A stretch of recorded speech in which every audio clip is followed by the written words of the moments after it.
Hey guys, today I'm just going to go over a few of the lighting procedures for these 500 series stoves and a couple details about them.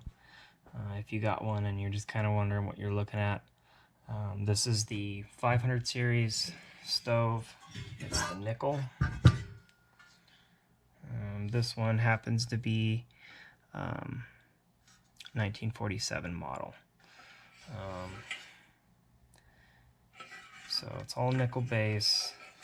It's got the screw type pump, and the base had, I think, the Sunshine logo on there, but no, it didn't have it at all. So there's nothing on the bottom, just right there.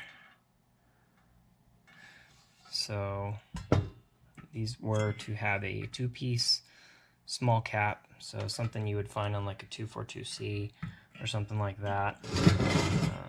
Bakelite knob, and just the generator straight across the burner tube.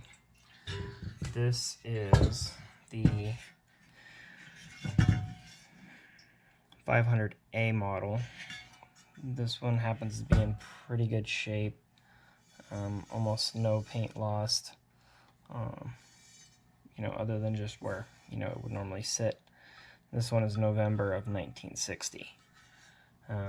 So this has got a single piece cap, which I want to say this is original to this model, but I can't confirm that. This switches over to that C-clip style pump, so it gets rid of those screws. And then these are now next to each other versus opposite sides from each other. Taking these apart is pretty simple if you're just trying to clean them. There's two screws on the base of the burner plate. Those go into the base down here. You can kind of see them if you look through here. And what will happen is it'll loosen, and there's like a lock nut right here. If you loosen that, you can lift and slide the whole burner plate off. The generator tube is going to be sticking out right here. It's really simple to take these apart. One of the differences you can also see is the burner grates. That one's circular and that one's kind of got like a spider web pattern, which in my opinion this one looks cooler, but for function this one works better. Somebody added these little armatures or arms, I guess, to this, and I imagine the purpose of that is what they did is they made a little windscreen, something to block the wind. These 500s are super susceptible to just the wind causing them not to heat very well, and also just for the flame going out in general.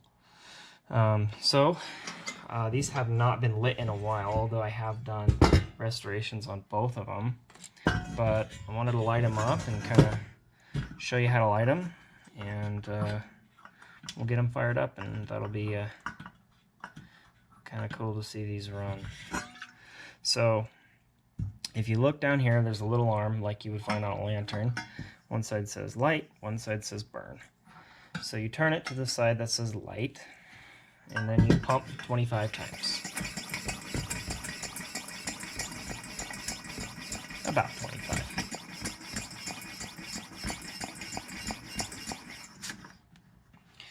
So when you open the valve, you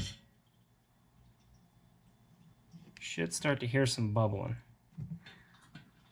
Sometimes you just work that arm around a couple times, get that tip cleaned.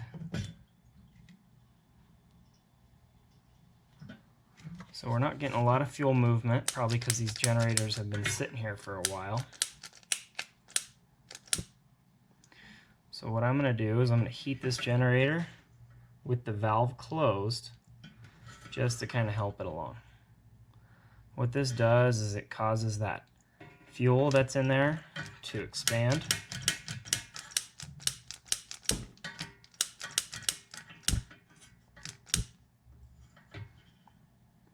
it starts to move it out into the tube. So we're starting to get some of that fuel through there.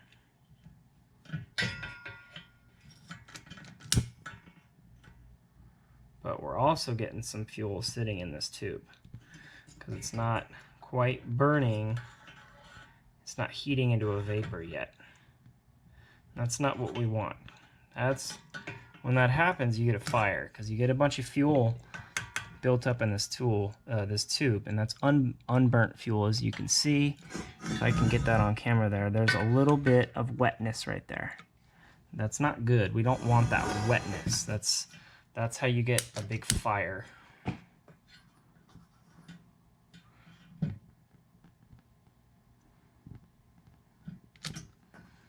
So you can see it's kind of starting to heat up, so it's burning out some of that fuel. Again, this knob is closed. You should move away flammable objects when you're dealing with flames also.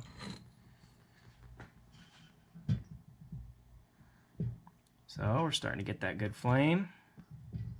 Open up the knob a little bit. I'm going to turn this over to burn. I'm going to open it.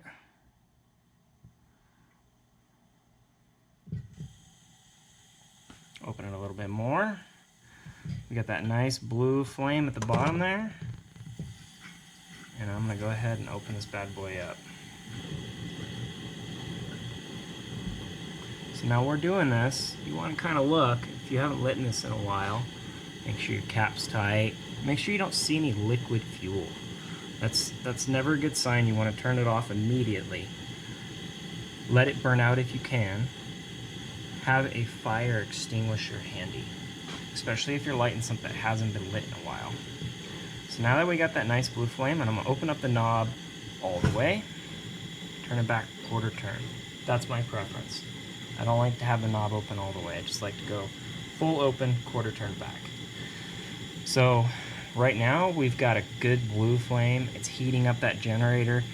The armature down here is turned to burn, and it's going to have this nice, consistent burn now. You can cook. You can throw a pan on there. These are great for when you're camping and you're using the stove to make breakfast. You throw your percolator on here to make your coffee.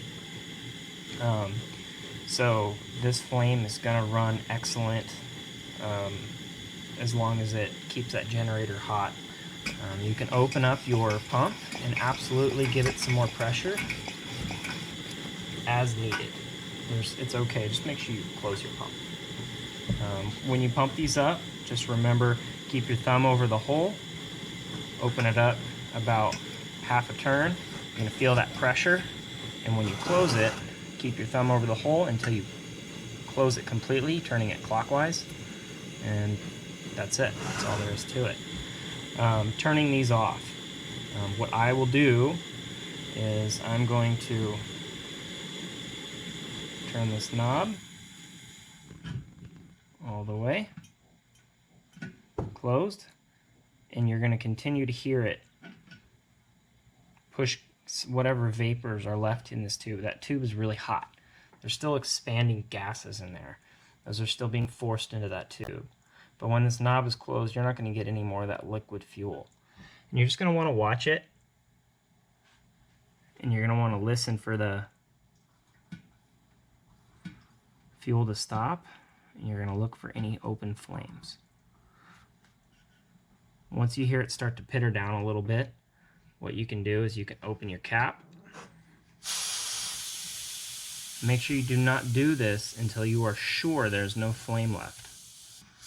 Let the pressure out of your tank, retighten your cap, and that's it. That's all there is to it. Make sure the cap is tight, the knob is closed. It doesn't really matter where this armature is at this point. This is primarily just to light it. So you can just leave that in either position. I always check cap, pump, knob. So we know this is safe to store. Obviously it's really hot, so be careful not to touch it by the burner frame, because I've done it. So we're going to light this one just for fun. We're here. The lighting procedure is going to be similar. Pump's on the other side.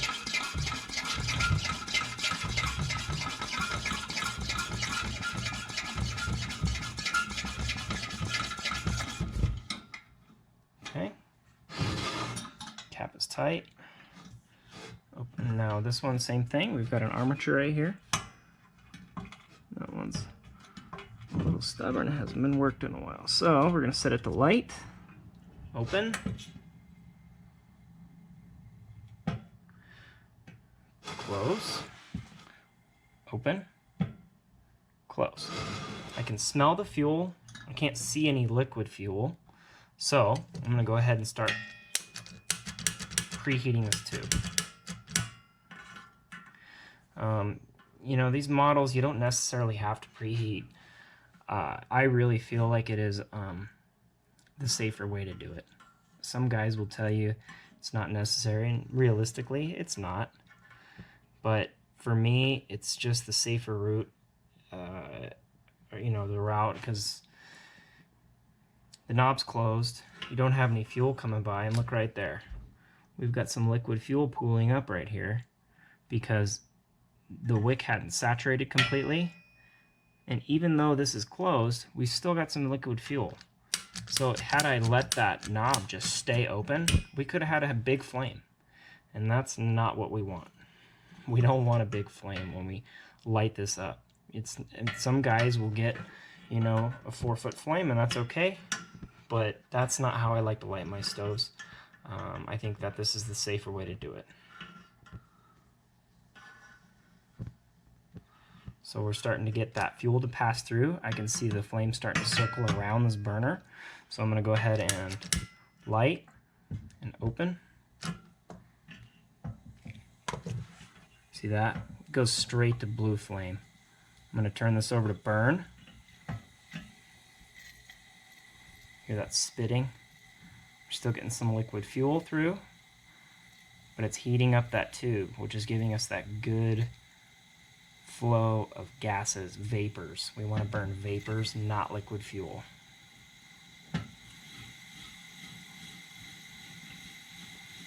Oh yeah. We're going to go full and back a quarter. Now we've got a nice burn. The stove actually runs really well. It was taken really good care of. Nickel's in really good shape, and just overall hardly any surface rust. I got really lucky with both of these stoves. I think this one I found at a yard sale, and this one I found at an antique shop. This one came with a really nice percolator, but it was like a 12-cup percolator, and I just would never use it.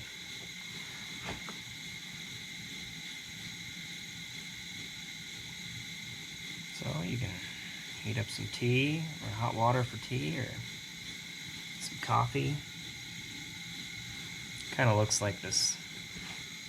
There's been a little break in the frame here. I'm not sure if that was intended to be welded or connected, or if it just, if that's supposed to be there or not. But there's a little gap in the burner, but still plenty rigid.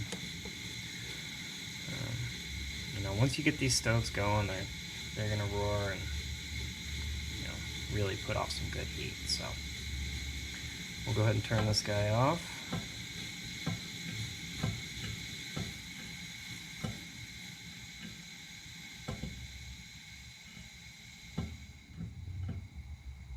So, knob's closed. Still have some blue flame. It's spinning, sputtering out. Perfect. Just let it burn itself out. Move the arm around a couple times.